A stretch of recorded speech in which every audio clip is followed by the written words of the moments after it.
Welcome back to Far Beyond the Tours, the Deep Space Nine recap show on the Ways Away Tour podcasting network. And yes, it will become a network at some point because we have already scheduled the Ways Away Tour this year. What? We're going to get back more into that.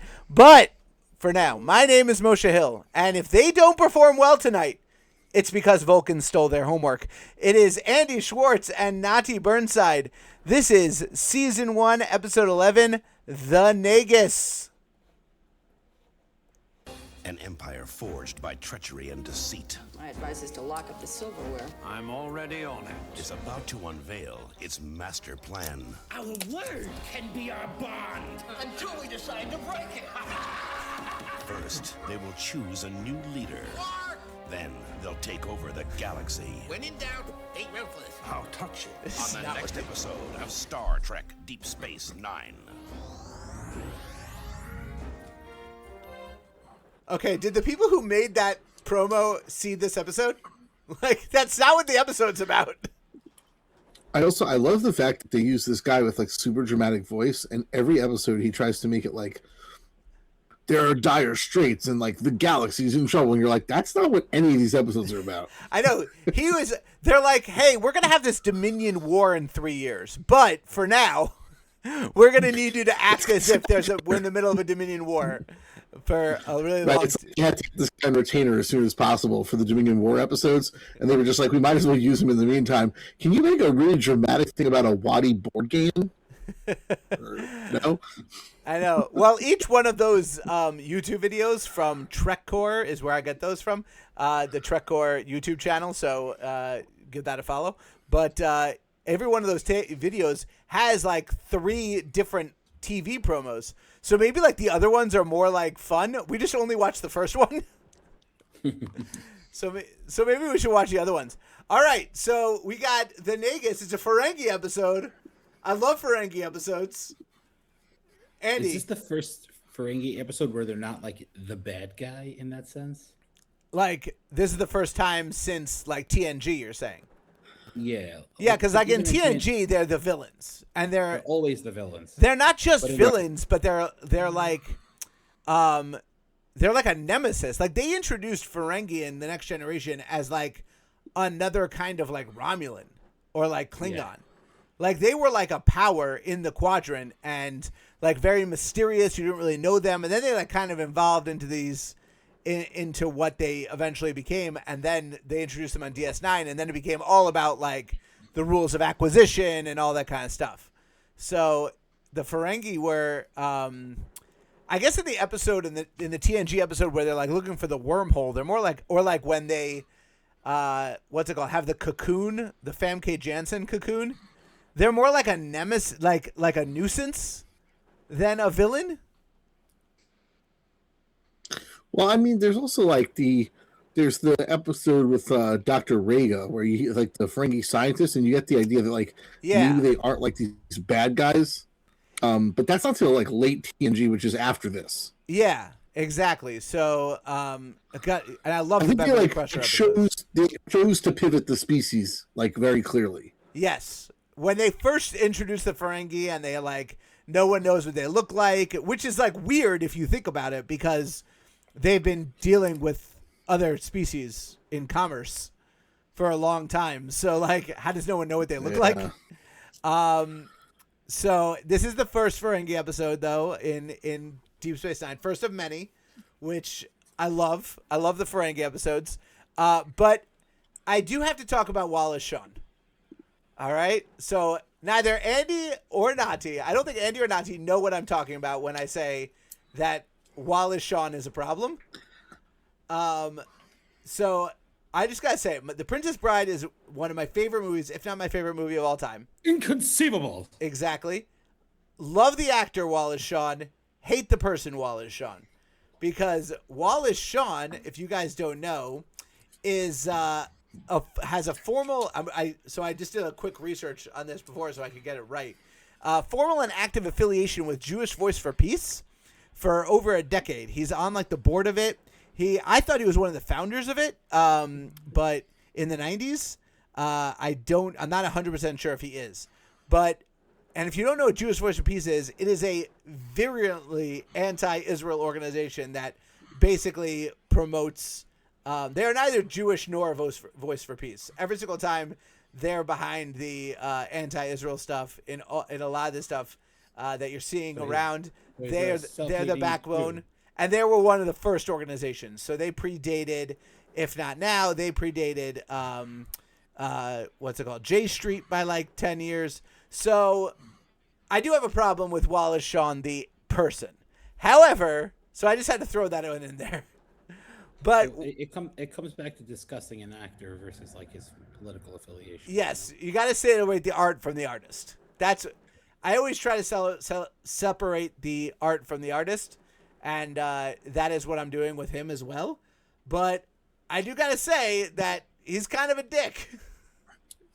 I mean, I feel like in general, my opinions on these like things with celebrities and their political affiliations is like, as long as like the thing that you are standing for is a thing that like some people stand for, and you're not like you're a murderer, like, because like there's plenty of people. Yeah, like as long as like there are people on like both sides of lots of issues, and like if you hate them because of this, then there's just as many people who may like them because of that. So like those things I kind of like dismiss in general as just like, okay, like people have their politics, whatever. It's when people are like murderers that it becomes more problematic, where you're like, yeah, it's like hard to like watch. So that's where you draw the line. You draw the line at murder. It's just it's things when like no one's on your side that is like hard to like not draw the line on. Like you don't see like a lot of people, like for instance, like if like I'm big on like sports, like highlights on TikTok will always like be in my sports feed. And I'm not seeing a lot of like OJ highlights. Like OJ is like one of the best running backs of all time, like without question. But no one is like compiling OJ Simpson highlight reels and putting them on TikTok. Like that's not a position anyone has. Well, this is like what's insane about like Roman Polanski, for example. Like Roman Polanski had to flee the United States because he raped a 13-year-old. And he still like directed movies and got standing ovations at the Oscars. Like very weird. In like the 2010s. Like so in like the 1970s, everyone knows that he rapes little girls, and like 40 years later, people are still giving him standing ovations. So it's like what's kind of crazy is that first of all, his Wikipedia page, it says he's a Jewish atheist. I don't know. Yeah. That's cultural Judaism. That makes that's a lot of like people. I eat bagels on Pesach, but I cut the bagel in like half. It's weird. This is kind of one of those things where like I appreciate like Derek Jeter or Shohei Ohtani, where they kind of keep their like quiet. Yes. And like you can be a professional, and you can be a very good professional. LeBron until recently, a couple years ago, but like he was very quiet about his personal life. No, LeBron was LeBron actually was pretty politically active in the early 2010s. Like in the latter days of the Obama administration, he got pretty politically active, and that did not work out well for him. And his fan stock like dropped like crazy, and so he dropped it. He really did. I think he also did he did the thing in 2020. He did like the Black Lives Matter stuff in 2020. But basically, as like the culture went, like people like basically dropped it. I think he also kind of dropped it. But yeah, like, and there's also this thing like in Hollywood especially where if an actor is quiet and doesn't get into politics, everyone just assumes it's because they're a Republican. Hold on one second. So, bye, Andy. So basically, I'm gonna go with separating the art from the artist. Yes, I really disagree with Wallace Shawn, but that doesn't mean I can't, enjoy the fruits of his artistic labors. So I'm gonna give him a pass. And we're gonna go into this episode without mentioning it again. But I did have to mention that. It's kind of I mean, the entire episode, all I could wait to hear him say is inconceivable. The entire episode, I'm just waiting for him to say that. Yes. So this is his first. This is not only his first role as Grand Nagus Zek, but is this the first time we actually are introduced to the concept of a Grand Nagus? Yeah. Yeah. Yeah. But we don't. I think. It's also like I think we're not even really like Quark is really our first step into like the Ferengi culture being about money. Yeah, I mean, it did seem like, yeah. The other Ferengis, like, they do call their ships like marauders, and they do seem kind of like mercenaries, but that doesn't really mean your whole economy is like based on greed. Well, in the episode with the Stargazer, where that guy, I forgot his name, but basically wants to kill Picard, and he brings on his whole. I don't remember if it was that one or the one with Picard's fake son, where the rest of the crew was like, "This is not as profitable as you said it was going to be. Like, you said this was going to be profitable, and it's not." But it may have been the later episode with Picard's fake son. So I don't know, but yeah, but they basically rebooted the idea of Ferengi. This is also, they started bringing up the rules of acquisition. I'm not sure if this is the first rules of acquisition mentioned, but they have 2 rules of acquisition in this episode. They start talking about the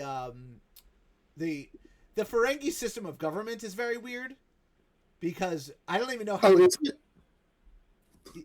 What? Oh, is it? Yeah. Like, so the Grand Nagus is what? Is he like, he's like the Pope and the Emperor? So it does seem like they are somewhat of a theocracy, but like, yeah, but like not like a religious theocracy. Well, the religion is money, right? It's every time they talk about like I love how things I work, love everything about it. Yeah.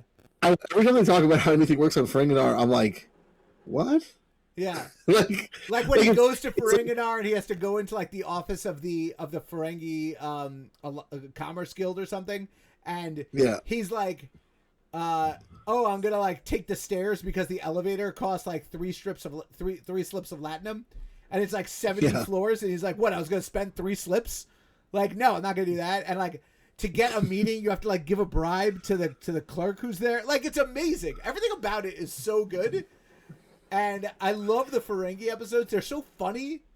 Everything about it is so funny. It's funny because in some way, it's like a giant joke about bureaucracy. Every time they mention the Ferengi government. Oh my god, yeah, it's amazing. But it's also like, it's not just about like bureaucracy. It's also like about the bribing of like government officials. And it's also like, it's just well known. Right, it's also not about the bribing of government officials because it's like the bribing is not bribing because it's part of the law. So it's like very weird. Like, there's several times where things come up where it's like, oh, and then like you have to pay off this person, and you're just like, the bribe is the law? Like, it's just like so much of it is just like, I want to know like whose idea some of these Ferengi concepts were, because they're so funny. Yeah, like when Quark is like told he's gonna die, and then he finds out that he's not gonna die, and he's so happy. But the reason he's happy is because he gets to sue the doctor for malpractice. Yeah, he's like, I get to sue him for malpractice. Like, he's so excited, and I love that their spiritual beliefs are, heaven is the divine treasury, and hell is the vault of eternal destitution. Like, it's so good. Like, everything about it. And it's like, unless we're in the vault of eternal destitution, and Quark goes, how can you say that? The bar was turning a profit. Yeah. Like, it's amazing. Yeah. It's just so great. I love so many of like the Ferengi concepts that they just like try to like spin together and turn into something. And so it's also great when like you have the also anytime like the Quark, like the episodes in the future with Quark and the Klingons, where like Quark has to like do stuff on the Klingon homeworld because of Grilka. Yes, like those are so great just because like you take like the Ferengi culture stuff and you like try to mix it with the Klingons, and the Klingons are just like, what the hell goes on your planet? And he's like doing all the math calculations and like the accounting, and also like there was like a thing where Grilka's like ex was like using like like leasing rights to like get land and whatever, and they're like, "Oh my God, you're acting like a Ferengi! Like, what are you doing?" Like the Klingons are so bad. It's just and like I love like Galron's reactions to Quark are so great. Like just it's like eyes get so big. It's like, what are you talking about? I honestly think like the whole concept was like some writer. It was like 3 a.m. in the writers' room at Deep Space Nine, and they were all just like, "How do we get Quark and Galron in an episode together?" And someone's like, "I don't know." I know. It's so good. Oh my There's God. got to be some way for us to get these two characters in the scene together. Oh my God, it's so funny. It's so funny. It's where like Galron goes to a bar or Quark goes to the High Council. It's funnier. Let's do that.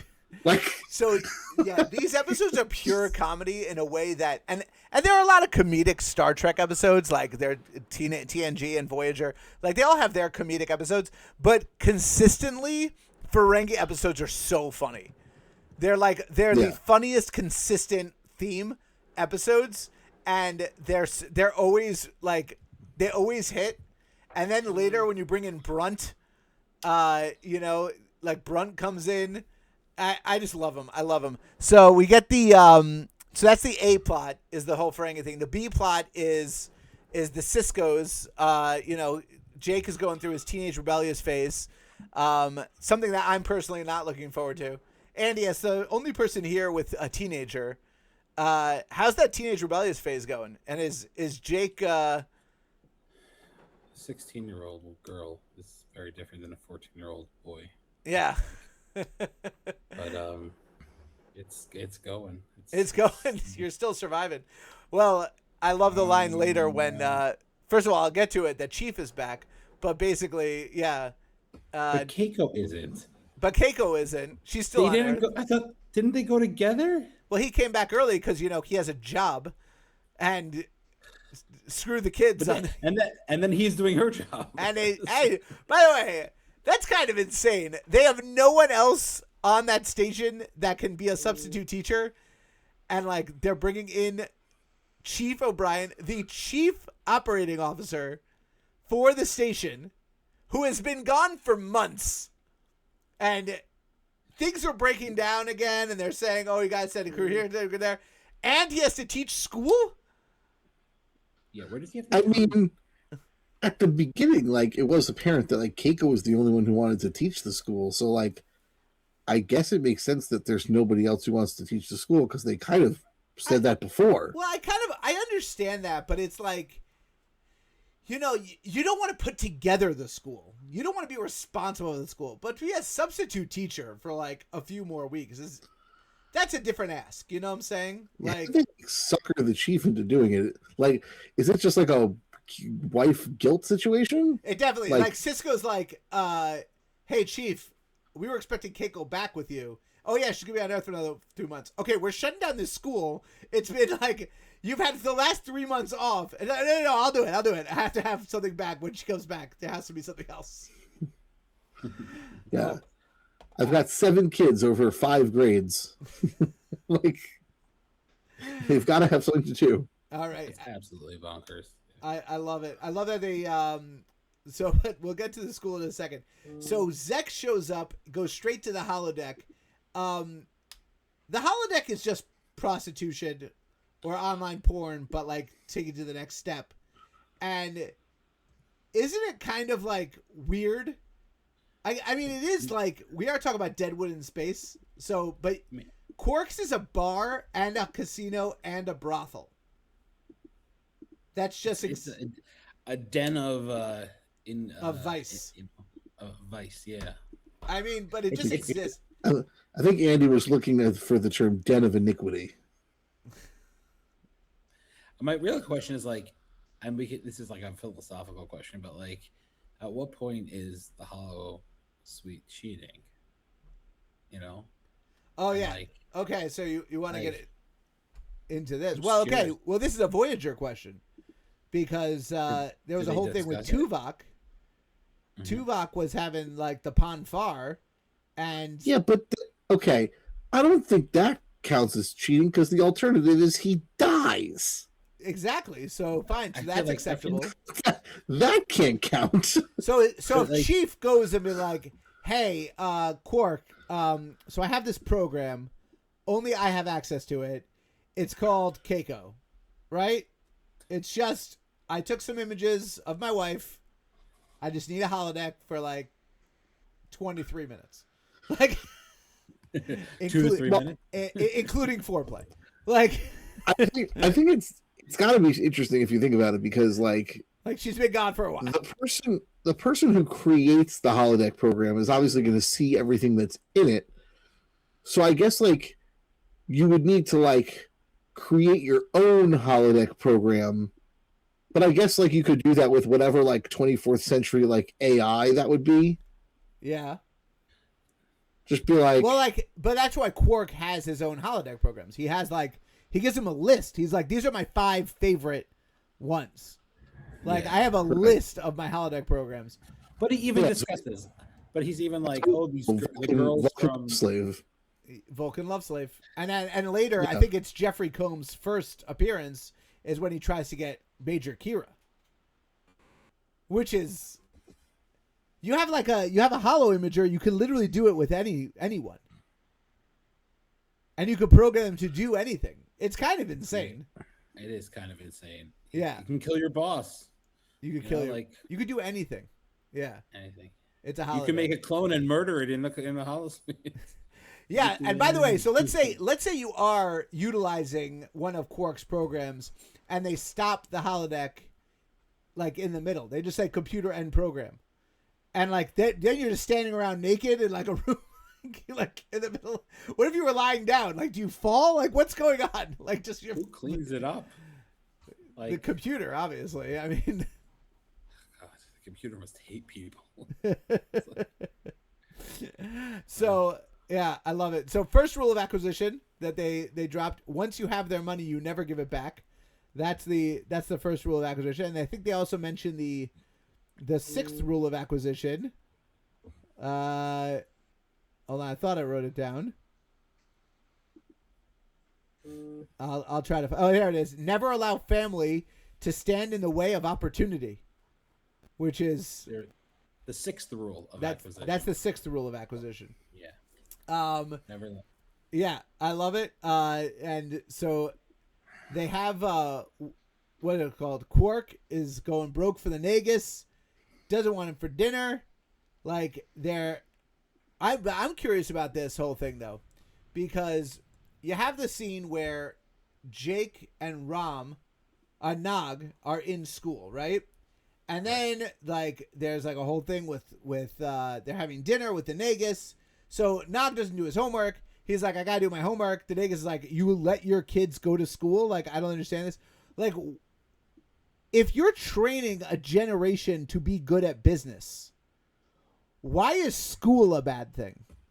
Yeah, the Jews are good at like making money because we all go to school. Yeah, like I think the idea is that like the Ferengi are supposed to like learn so much on the job as like an apprentice that like you don't need school. You need like apprenticeship as early as possible. Okay, Nog doesn't know how to read.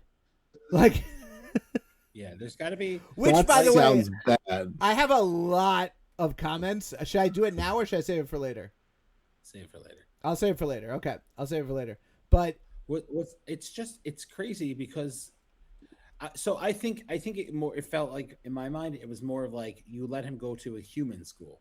You know, like yeah, like I mean, the Ferengi have business school, like being taught by a woman. Okay, yeah, yeah, and ethics and like all these things that like they just don't care about or believe in. Like, I think that was more of the issue. Like, you let him go to school here, like you know, like.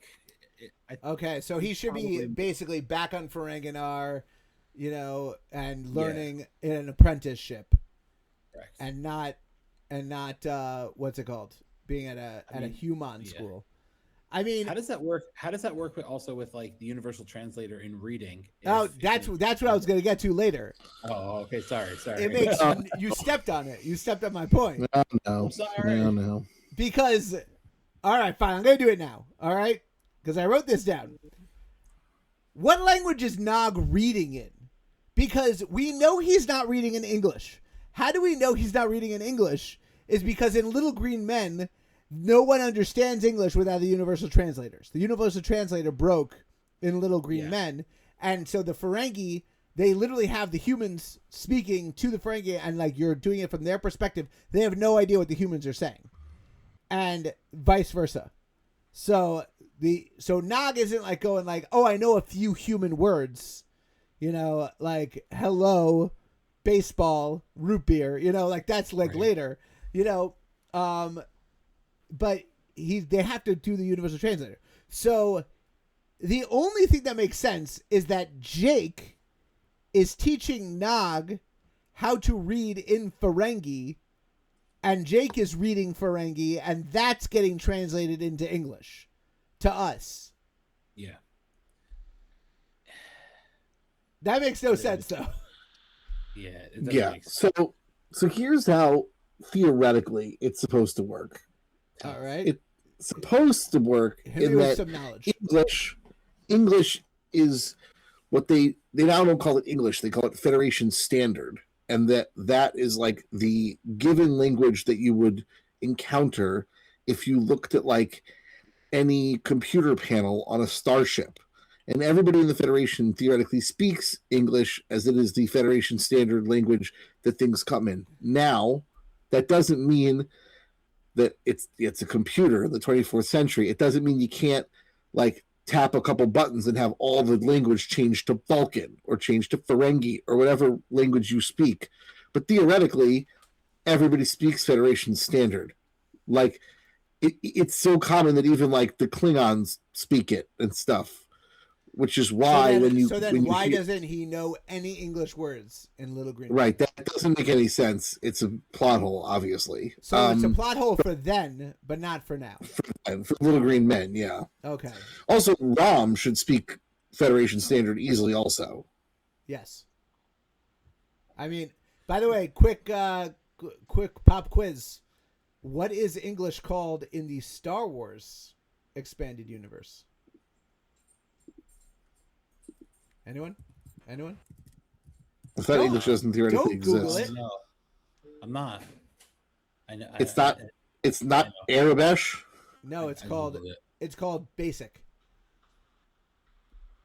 Gold. Right. Yeah, it doesn't make any sense. English Nothing in the Star Wars universe makes any sense anyway. It's just called basic. Yeah, like in Star Wars, where for some reason standard basic. Yes. Yeah, basic. It's so stupid. Yeah. Like so Star somehow Wars, in Star Wars, where an X-wing is called an X-wing because it looks like an X, but it doesn't look like an X because there is no X.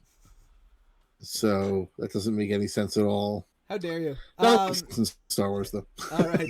So anyway, Star Wars tell us how you really feel now. Don't you dare disparage the X-wing. Don't you dare disparage the X-wing. How dare you, sir? I wasn't disparaging the X-wing How dare you, itself. sir?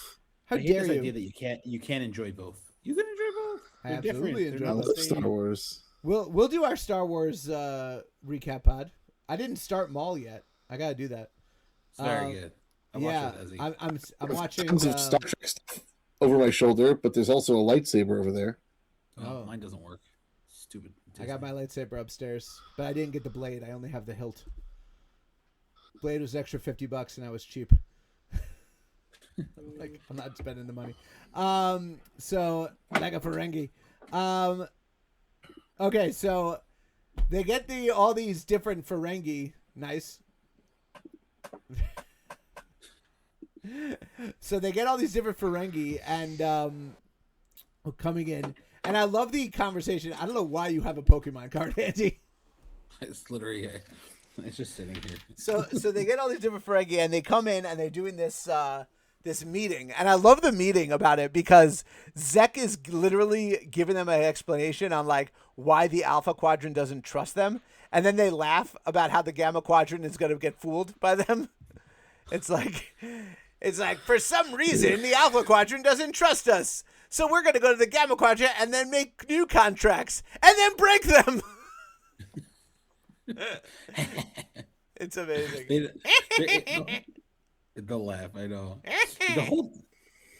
I love the fact that the guy was saying our word will be our bond is a joke. That was funny. Yes. Really, Our word will be our bond. Yeah. Shouldn't if the way their society works, shouldn't the wealthiest Ferengi be the Grand Nagus? Wouldn't that make the most sense? So the Grand Nagus is the wealthiest Ferengi, but that's how it works though.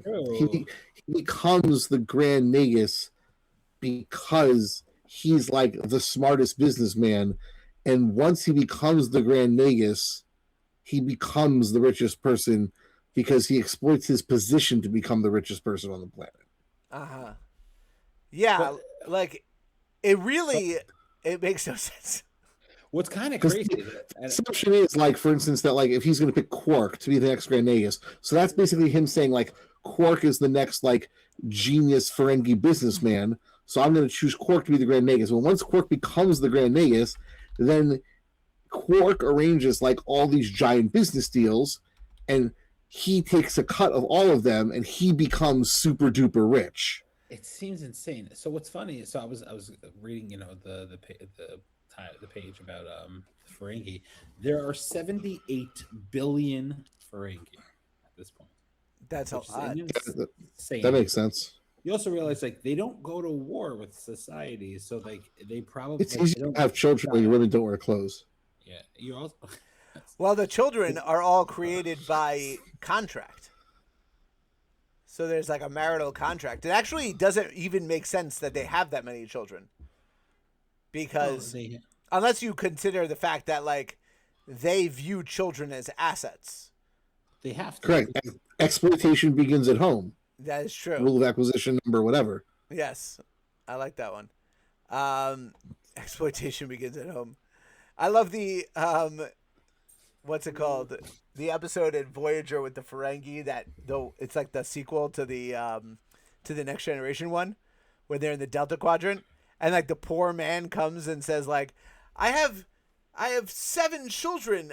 My wife just had a baby. That's my 7th child. I don't know what to do. And she's that's 6 employees plus the baby. Why do you have a problem? Yeah, that's a great episode because you're not expecting that the whole society to be it doesn't really explain what happens after this. We don't really learn about them going necessarily into the Delta Quadrant, and also how does that work? Because I guess they're not in the Federation, but they're kind of they're the Ferengi Alliance. They're not. The Ferengi Alliance is its own section of the quadrant. Are they allowed to go in and out of Federation space as they choose? Yeah, they make deals with the Federation. Well, the Federation doesn't have strict borders with anyone except for the people they were at war with and they had to make contracts with. Not contracts. What's it called? Treaties. Peace treaties with. Yeah. So they're Romulans and Cardassians can't go in and out, right? Well, maybe Cardassians could a little bit. I mean, yeah, they have a border with the Cardassians, a border with the Romulans, a border with the Klingons, a border with. They don't share a border with the Breen. The Breen are on the other side of Cardassian space. Yeah, but the border with the Klingons, but they have a border with the Klingons, but Klingon ships are allowed to go into Federation space. Yeah, but Romulan ships are not allowed to. Right, in the neutral zone. So I'm saying, what's it called? It is. But they have a Federation Klingon border. There is a border of Federation Klingon space. Yes, there is a border, but yeah. I'm surprised they haven't sold their stake in the universe at this point to make more money. The Ferengi have quite a bit of space. Actually, it's not a small amount of space. Yeah, it's the Ferengi Alliance, and it doesn't really change much in the future when you have in the new Discovery and whatnot. If you look at the map from then, they still have basically the same area. Nothing's really changed for them. Yeah. So the Ferengi, hold on. So he names Quark his successor, and I love the next scene when Quark is walking around the promenade with the staff, and going like this, whatever. But he has no idea what he's in for. He doesn't know that there's that everyone's going to try to kill him now. And so by the way, it didn't really make a lot of sense, I don't think. Because, like, do you get the feeling that a lot of people are trying to kill Zek? Well, Zek is good at his job. He's also like used to it. Like Zek, first, Quark hasn't done anything yet. But what I'm saying is, like, Zek knows how to, like, he already made deals with everyone. Like, maybe when Zek first became Nagus, like, Zek has obviously been Nagus for a while. So, like, maybe when he first became Nagus, he had to make all those deals. It just didn't strike me as making a lot of sense. This isn't the mirror universe. It's not like as soon as you get into power, like, everyone tries to kill you. Like, the Ferengi are like a fairly, like, established galactic power. It's not like as soon as there's not like coups left and right. It doesn't make any sense. I'm surprised that there's no rule of acquisition not to kill your Grand Nagus. Like, if you're already going to make them up, you know? Like, it's true. Yeah. Yeah, it's just it was weird when they were just like, oh, and now Quark's in charge, and everyone will try to kill him. I'm like, what? What's this episode about? Like. By the way, so Zek drops dead, quote unquote, and we get the first view of desiccated discs, which is the most insane thing. Just ever. Amazing. It's like how are you gonna look at the body? We have all these little discs of him. First of all, where did those desiccated discs come from? Because Zek faked his death. Like, well, he probably whatever. Like, did Mayhar just have those? Like, because he was another cloned body. Yeah. It's a common theme in this season. Yeah. So I'm very confused. First of all, Mayhar. This is also the first time we're seeing Mayhardu, and so Mayhardu is just a complete ripoff of the big guy with Luxwana Troy. Mr. Home. Mr. Home. But they didn't make him the same species as Mr. Home. They made him a different species. And so now we have two characters who have very tall manservants who follow them around and don't talk. Of two different species. Right. It's seems kind of odd. maybe it's probably a tough job. Some species has to do it, and that some species has to sometimes be multiple species. Yeah. It just seems weird. So they all go to so fine. So Quark is targeted by the bomb, and they have this Ferengi locator bomb. So now he's very nervous. He's gonna get killed, and it shows that Rom and Krax. By the way, Krax is Zek's son. Zek is in 7 more episodes. Never mentions he has a son again. It's not important. Yeah, I don't know. Who is this son of Zek who's never mentioned again? I love it. It's really good. So they try to kill him again. We got a second episode in a row of groveling Quark. Where he's screaming and crying and groveling. It's cute that it's like a heart symbol also. Yeah. It's please leave me alone. I know. Really funny. And they get caught. By the way, no one goes to jail. Neither Krax nor Rom are caught red-handed by Odo, the chief of security, trying to kill Quark. No repercussions. It's still mind-boggling that they don't know the leader of all the Ferengi are on your ship. The you know what I'm saying? It's the president of your society coming. He probably has a special ship that he flies. And you're saying why didn't Sisko greet him as yeah. Oh, there's a lot of Ferengi orcs. Yeah. It does seem odd that there's 6 or 7 major species in the Alpha and Beta Quadrant put together, and the leader of one of them is on the station, and no one cares that much. Yeah, it's you're in charge of JFK. Security and it's you're in charge of JFK and the Pope lands, and you're oh God, this is really annoying. It's wouldn't we gotta keep an eye on this guy. Wouldn't it be a bigger deal if the Praetor of Romulus was there or something? I know. People would care, presumably. Shouldn't someone greet the Grand Nagus of the Ferengi Alliance? I mean, You have to assume that the Grand Nagus is like a lifetime position. He said he did it for like what, 80 years, 100 years, something like that. Yeah, he said he hasn't taken a vacation in 85 years. That doesn't actually mean that he's been Nagus for that long. Assume he's been for a long time. I mean, yeah, you would know, like, I don't know all the leaders in the world, but I do know like the general leaders of like very large countries. Yes. Quick, who's the leader of France? Is that Macron? Very good. Yeah, Emmanuel Macron. Yeah. All right. I'm not. Listen, I'm just saying. Like, I know what they look like. You would get an idea, especially the staff. He's walking around with the staff. He's walking around with the staff. He's got these giant ears. He's 193 years old. Like, he's so old. Everyone's kissing him. Like, no security cameras anywhere. He's got a giant Hyperion servant following him around. Also, by the way, like, the guy like, also the weird thing is, like, you are running JFK Airport, and the guy who runs the Hudson News is now named Pope. Like, the Pope shows up, dies, and names the guy who runs the Hudson News the Pope. And you're like, Mitch, you're so annoying. But what? It's a huge Hudson News. It's the only Hudson News in the airport.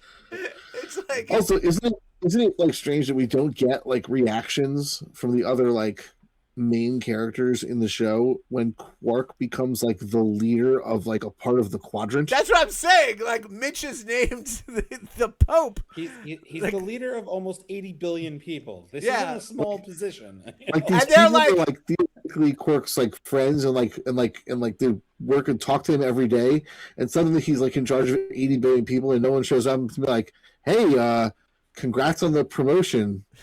Like, nobody from bartender to like bartender to galactic lord.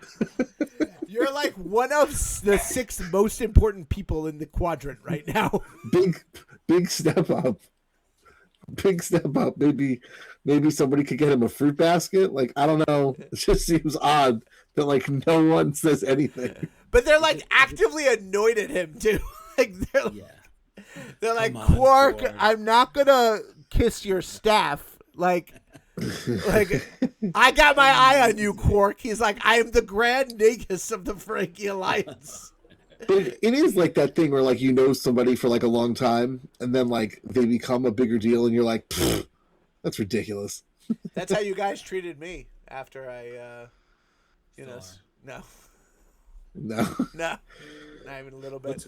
No, it's like when guys that we went to school with a long time ago who were complete jokesters are now like brain surgeons, and we're like, what? Yeah, that's insane. I went to school with a guy who's worth like $8 billion now. Insane. Oh, I got it. Josh Kushner. Like, that's insane. Yeah, but he was rich when you went to school with him. Previously, he wasn't that rich. He went to the school named after him at the time. Yeah, but he wasn't that. He wasn't like $8 billion rich. He was like, my parents had like. But then there's a guy you go to school with, and now they're the principal of your kid's school. Yeah. Oh, yeah. That's I definitely. Yeah. That's a good one.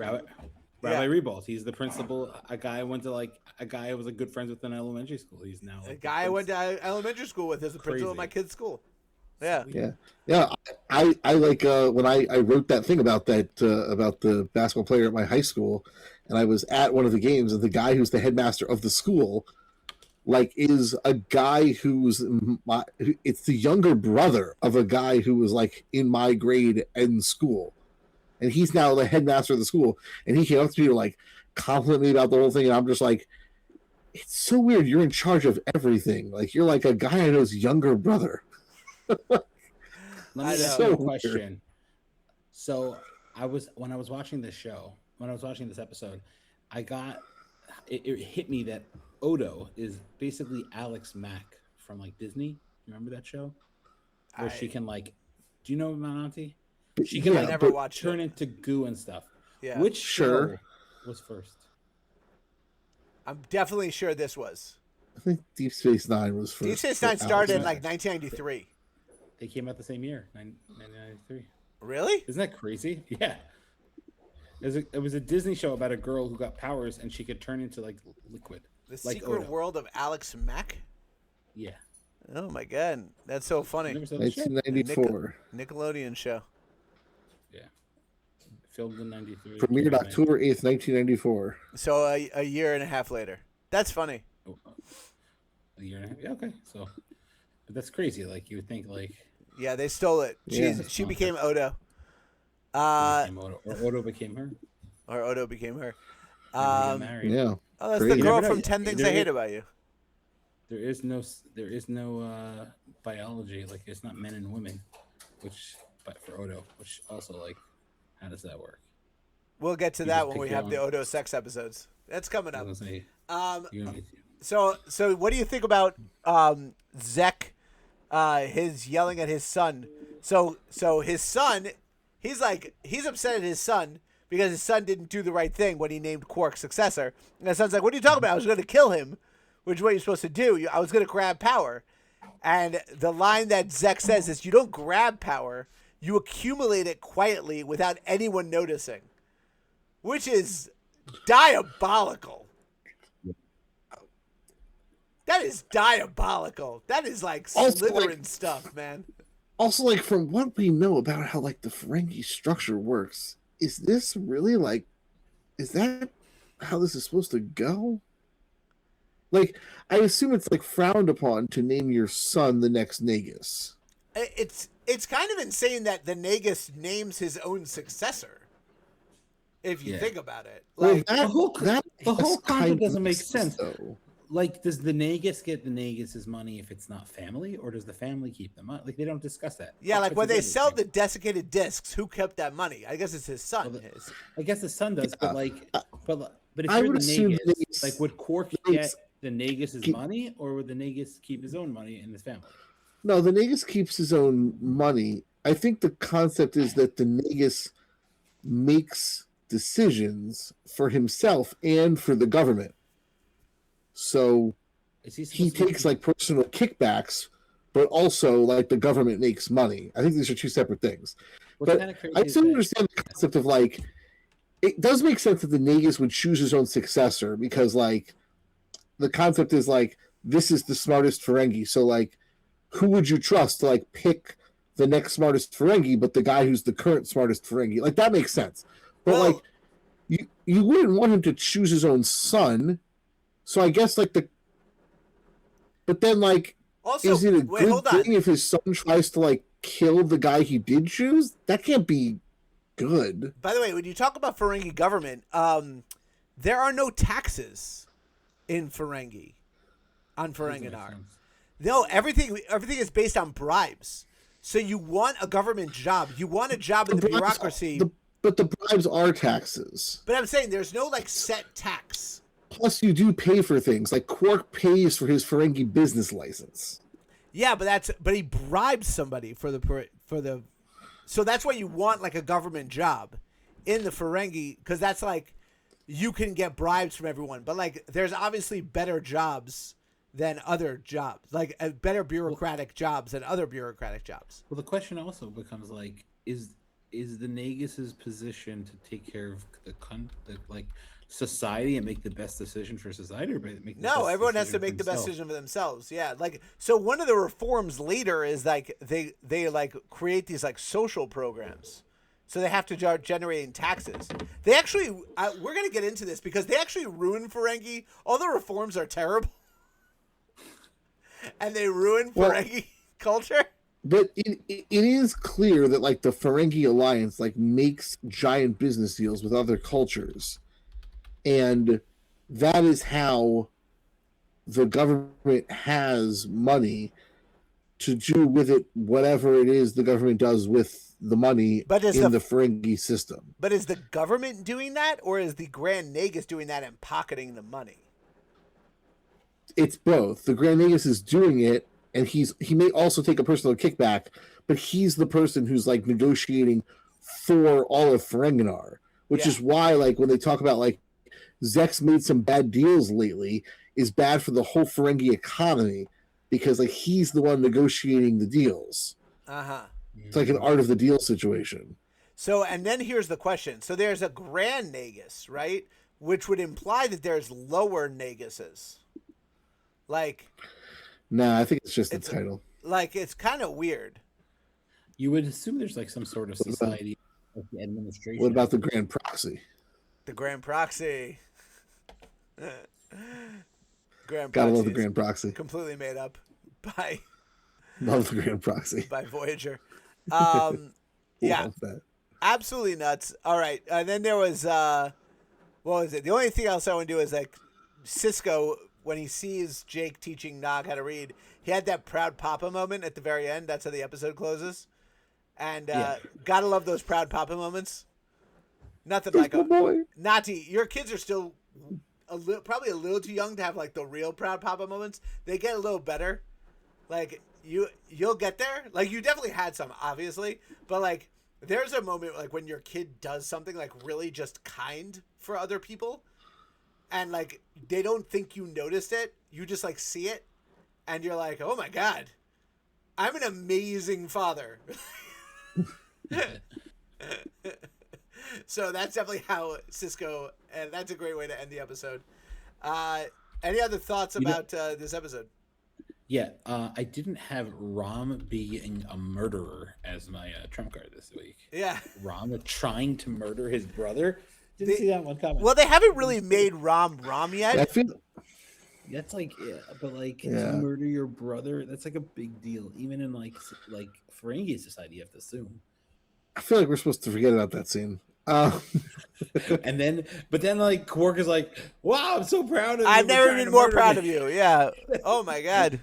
He just makes it like like the forgettable scene. It's like this amazing scene. What a great job by you trying to murder me. Yeah. Rob, I've never been prouder of you. He's so red. It's just a safety feature. Shouldn't the airlock not open if there's like people inside? You would think, but like whatever. Like, yeah, I don't know. That was like. It's a Cardassian. It's a Cardassian. Wouldn't they have known also that like they killed him that way? Like, it's pretty obvious. It is not a well thought out plan. They got rid of the Nagus like randomly, and then like nobody even knew until they were selling his ashes. Like, you could have figured it out better. All right. Yeah. Also, I didn't see the Ferengi as a bug-eating species when they're eating like the tube grubs. Yeah, Not just that, the snuff beetles. The beetle snuff. Yeah. It's just like, I guess. It was weird. Well, everything about the Ferengi is like they basically evolved from like these like reptilian species. Like it's always raining. They're basically like the apex predator of bugs. Mm-hmm. And that's how they kind of like evolved. And like it's always raining on Ferenginar like constantly, and it's always like moist and damp and all this kind of stuff. Yeah. All right, since we have maybe like okay, call ends in 5 minutes according to this. So I'm going to bring this up. Let me know if you want to talk about it now or save it for another time. Did they make Ferengi Jews? Yes, no question. Big ears instead of big nose, money. No question. You say no question. And they use the self-hating Jew as the forefront of this, of like the leader. You know, like I don't know. I'm kind of with that comedian. I can't remember who it was. Is it an Alex Edelman joke where he says like, as Jews, maybe we should stop accusing people of making these species Jews, like the goblins in Harry Potter. Be like, see, they're grotesque with noses, and they all they care about is money. They must be us. It's like, hey, cut it out. Like that was my take of it with Ferengi. I was like, no, they're not Jews. Like, they have nothing to do with Jews. Like, they have big ears, so okay. Yeah.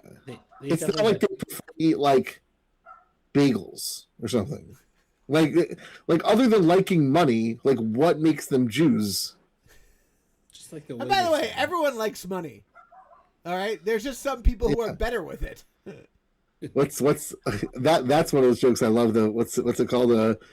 There's the assertion that Jews are cheap, but that's also the same stereotype for Indian people and people from Africa and people from it's like that's the majority of the world. Maybe it's that white people are bad with money, and I'm just saying, sailboats, not a great investment. Yeah, yeah. Like you being frivolous doesn't make me cheap. Yeah. Right. It's like maybe everyone else isn't cheap. Maybe it's the white people that are bad at spending money.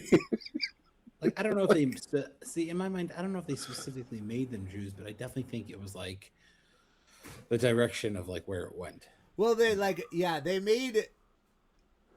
because basically it's kind of insane to claim that they're Jews because they're like obsessed with money, because at the beginning when they introduced Ferengi, they weren't obsessed with money. That's not like where they went. And then you're going to be like, it'd be actually amazing if like the person who like said, okay, we're going to pivot the Ferengi to being obsessed with money. And like someone in the writer's room's like, Jews are pretty obsessed with money too. And they got big no. Like, how did they like address this like in the writer's room? Yeah, it doesn't seem there's like nothing else other than the money that would connect them to Jews. Like they don't have big noses. They don't like secretly control stuff in the galaxy or something like that. Like they Jews don't, do. Like they don't like Jews do. Yeah, but I'm saying it doesn't play into any other Jewish stereotypes. Like if the Ferengi were like had like multiple stereotypes that like also aligned with Jewish stereotypes, then I'd be like, yeah, maybe.